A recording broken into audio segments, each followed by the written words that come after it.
teenage girl, a nice fella, and the excitement of planning a wedding, all set off the beaten track in a forgotten town called Nazareth. This was going to be a life lived that was going to be insignificant in the great scheme of things.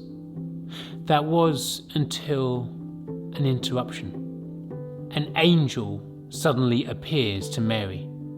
No ordinary angel, but Angel Gabriel, with the words, "Do not be afraid." I wonder where this visitation took place. Would it have been some quiet night in Mary's house? Or was it out in public somewhere, out in a field on some idle Tuesday afternoon? When the angel introduces himself with the words, "Do not be afraid," we can probably presume that Mary was pretty startled. But he continues by saying this, "Mary, you are highly favoured." And in this short dialogue that follows, the angel downloads God's rescue plan to Mary. This ordinary woman in backwater Nazareth gets an insight into what God is going to do. She is going to miraculously give birth to a baby boy, and she's to call him Jesus, which means God saves. And in this moment, it very quickly becomes clear that Mary's life will no longer be lived in obscurity. She is being invited to play a pivotal role in God's rescue plan. That is some interruption. And her response?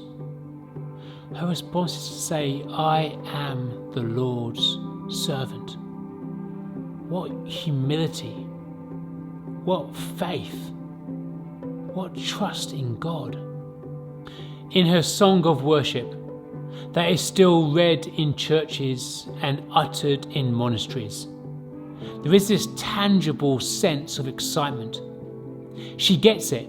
She understands that the promises of God are about to be fulfilled. But she also has no idea what lies ahead. She'll have to flee her country, become a refugee in Egypt, and then ultimately watch her son die on a Roman cross. Those words, "I am the Lord's servant." And after this amazing encounter, the angel just leaves. If you're Mary, what do you do next? Do you go and tell your fiancé? What I love about this story is the provision of God.